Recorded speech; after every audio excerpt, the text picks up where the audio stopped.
I didn't believe it at first. I thought darkness only meant fear, ego, chaos.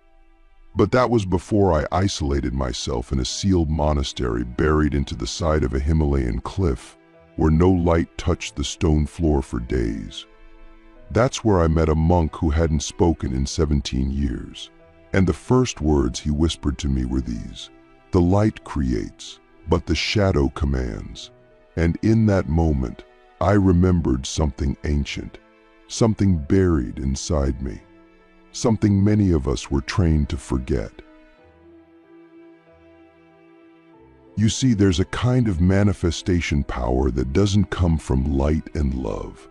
It comes from the void, from silence, from pain, from parts of your soul that were shut down because they were too strong for the world to handle. Most people don't want to admit this, but not all power is soft. Some power is fierce. Some power is raw. Some power is dark. And I'm not talking about evil. I'm talking about the shadow side of creation. The side that doesn't ask for permission. The side that commands reality to move. And if you're watching this, I need to ask you a question. Have you ever felt a force inside you that scares you, even just a little? If so, you might be one of the rare souls who holds a dark manifestation power. There aren't many. We're scattered across the world. Some of us are quiet. Some of us are loud. Some of us don't even realize the power that's been hiding under the surface of our pain. But there are signs. And once you see them, you can't unsee them. The first sign is this: you attract chaos right before everything changes. Most people think their life is falling apart when things get messy. But you've learned to feel something else. A strange calm. A sense that something is moving. That the storm is not punishment, it's preparation. It's like your soul knows that destruction is part of the birth. Like you've always had this weird ability to stay grounded in the middle of collapse. That's not luck. That's dark power. Because you don't just manifest through peace, you manifest through the rupture. The second sign is one you've probably tried to hide. You can generate intense emotional energy with terrifying speed. Rage, désir, obsession, grief. These feelings don't just visit you, they ignite in you. And when they do, something happens to your reality. People react differently. Technology glitches, lights flicker, situations shift. And you've probably thought to yourself, did I just cause that? The answer, maybe. Because dark manifestors aren't afraid of emotional extremes. They ride them. They channel them. They don't suppress their storm. They become it. This isn't about losing control. It's about learning to master the raw voltage of your inner world. So I ask you again, when you feel deeply, do things around you change? Almost like the world is responding to your inner voltage. Now let's talk about your past. The third sign is hidden not in your power, but in your pain. If you hold this rare dark ability, chances are your childhood wasn't soft.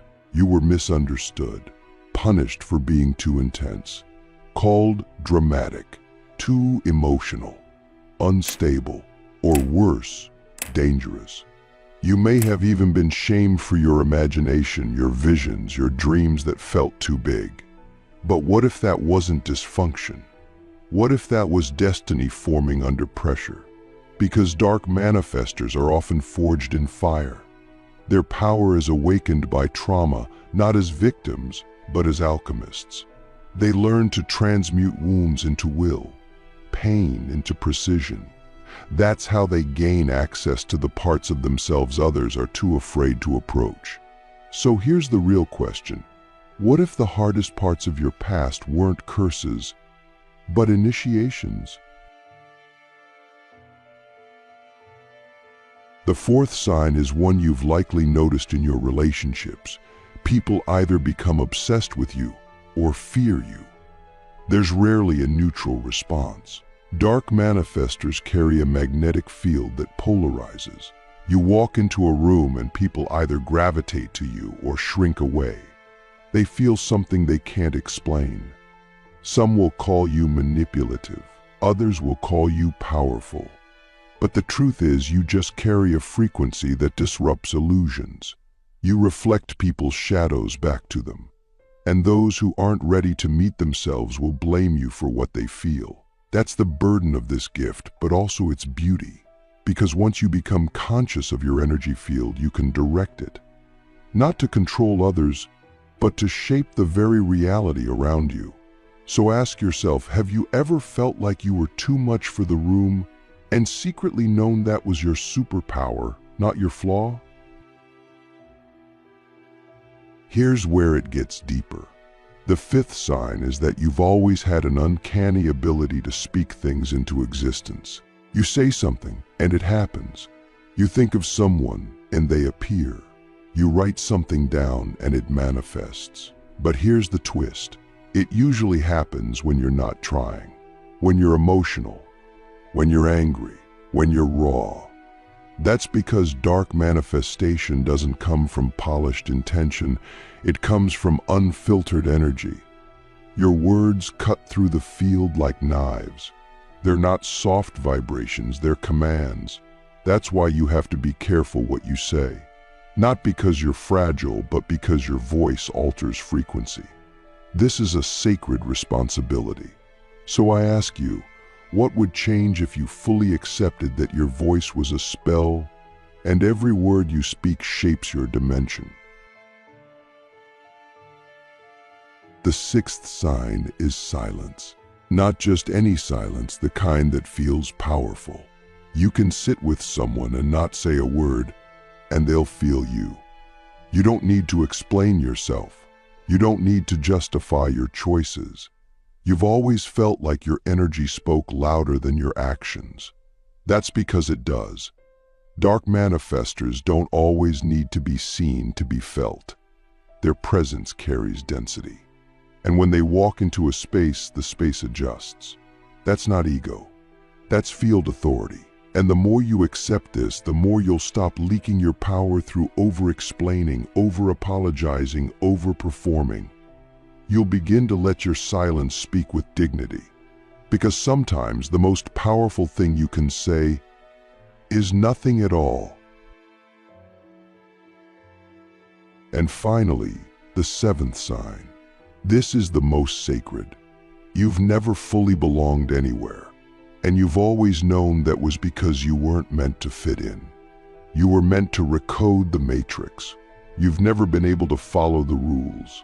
You've never been able to accept surface-level answers.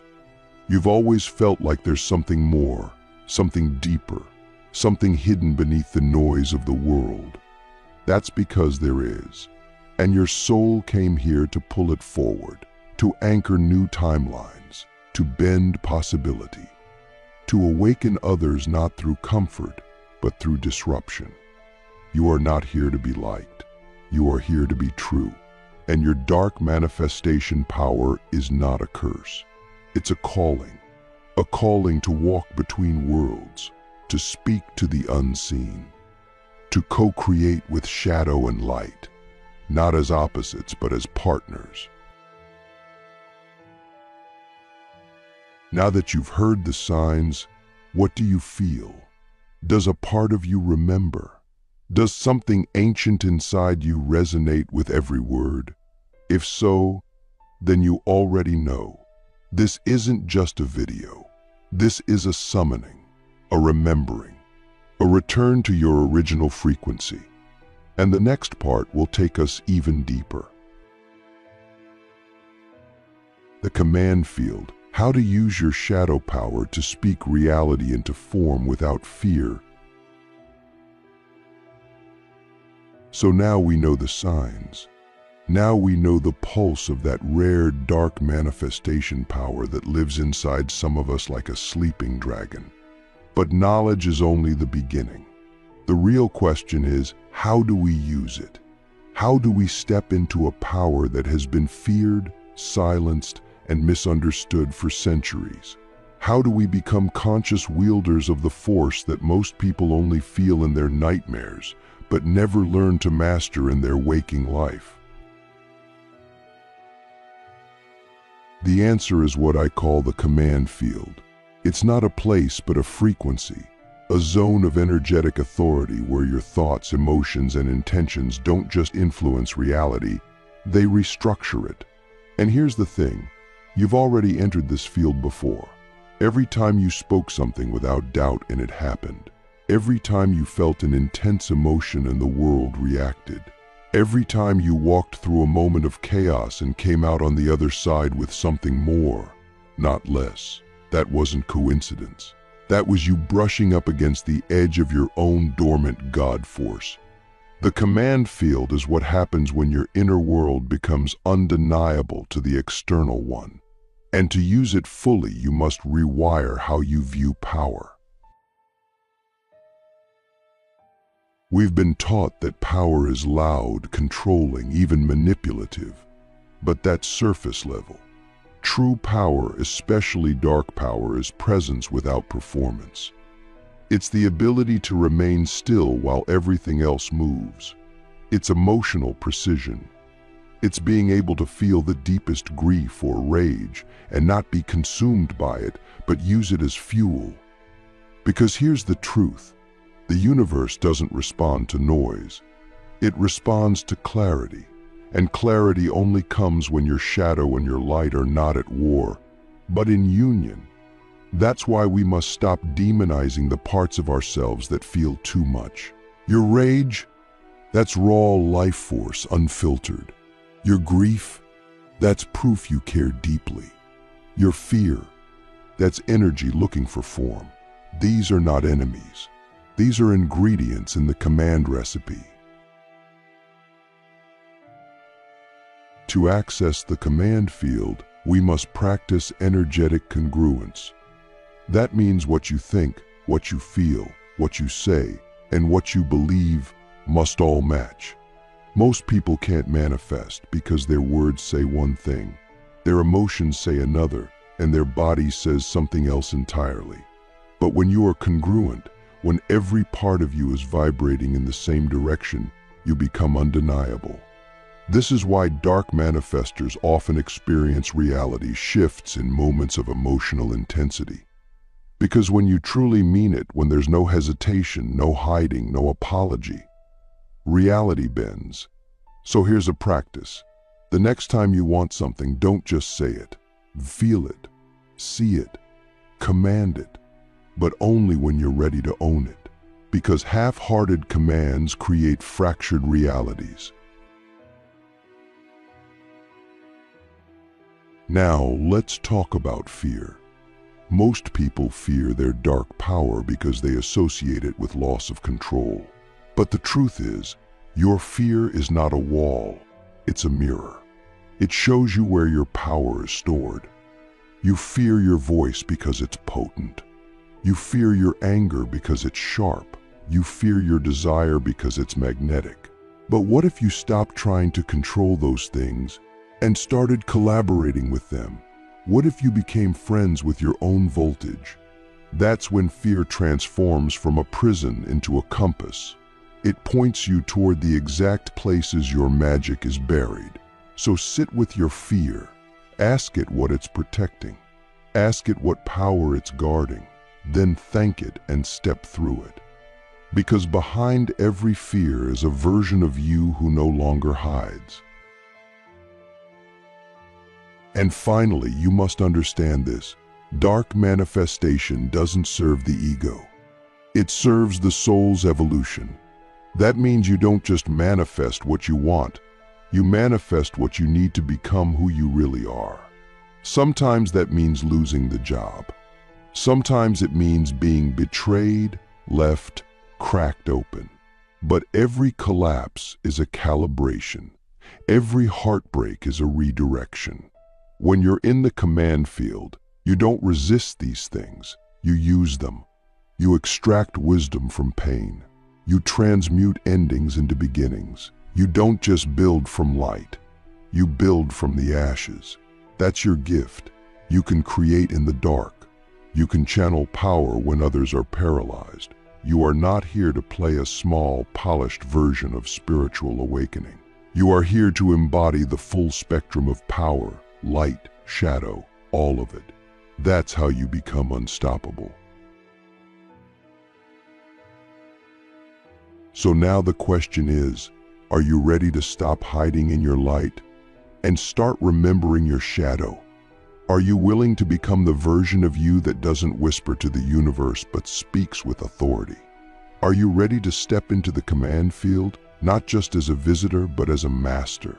If yes, then the next part will take us even deeper into the forbidden mechanics of dark creation. How to trigger quantum shifts using the hidden mechanics of shadow alchemy. We've come this far. You've seen the signs. You've felt the call. You've remembered the edge of your own power. But now we go deeper, not into theory, but into the hidden mechanics of shadow alchemy. This is the realm where reality bends, not because you wish for it, but because you command it from your depth. And the first thing you must understand is this: reality is not fixed. It is programmable. But the code isn't written in language, it's written in frequency. And frequency is determined by one thing: identity. Not the mask you wear, not the story you tell, but the frequency your soul emits when you are absolutely unfiltered. To shift reality, you must shift the version of yourself that reality is responding to. Because reality doesn't respond to what you want. It responds to who you are being. So how do we change who we're being? Not by pretending, not by faking confidence or repeating empty affirmations. That's surface-level manifestation. That's light-only spiritual bypassing. The real shift happens when we go into the shadow, meet the fractured parts of ourselves and reintegrate them. Shadow alchemy is the process of reclaiming the pieces of your identity that were rejected, suppressed, or exiled. It's about going back to the moments where you decided, this part of me is not safe to be, and choosing to bring it back online. When you do this, your inner world becomes whole, and when you are whole, you emit a frequency that is unshakable. That's when reality can't help but move. Because you're no longer signaling lack. You're broadcasting total presence. And presence in its purest form is the most magnetic force in existence. Now, here's where things get quantum. Once you've reintegrated your shadow, you gain access to what I call the reality breakpoint. It's the moment where you no longer wait for signs. You become the sign. You no longer ask for permission from the universe. You become the force that authorizes your own timeline. This is not metaphor. This is mechanics. At the breakpoint, your emotional energy becomes dense enough to warp probability. You walk into a room and everything feels different. People sense it. Technology glitches. Synchronicities spark like fireworks. Why? Because the field is responding to an unfragmented signal. And this is where the rarest dark manifestors live, not in the realm of effort, but in the realm of energetic inevitability. The question is, are you willing to become so fully yourself that reality has no choice but to rearrange? But this power comes with responsibility. Because when you're vibrating at that level, your manifestations arrive with speed, but also with surgical precision. That means if you're still operating from wounded desires, the universe will deliver exactly that, fast but distorted. So shadow alchemy isn't just about power, it's about purification. You must ask yourself, is what I'm calling in aligned with my soul or just my ego's hunger for control? Because your shadow can either liberate you or hijack you. The difference is your level of awareness. Manifestation at this level is not about control, it's about coherence. You become a clean vessel. You don't chase. You transmit. You don't force outcomes. You collapse resistance by being so faithful to your own truth that anything out of alignment simply dissolves. And here's the final secret. All dark manifestors are reality breakers because they carry a frequency that refuses to obey inherited programming. You were never meant to follow the map. You were meant to redraw it. That's why your life never fit into boxes. That's why you've always felt like you were on the edge of something impossible. Because you are. You're not here to live a better version of the old paradigm. You're here to disrupt it completely. That's why your path has been so intense. That's why your emotions run so deep. That's why your manifestations seem to arrive through chaos. Because you are not a student of reality. You are a rewriter of it. And the more you embrace that role, not with ego but with sacred reverence, the more the universe will move through you instead of to you. You don't just manifest your life. You forge it from the void.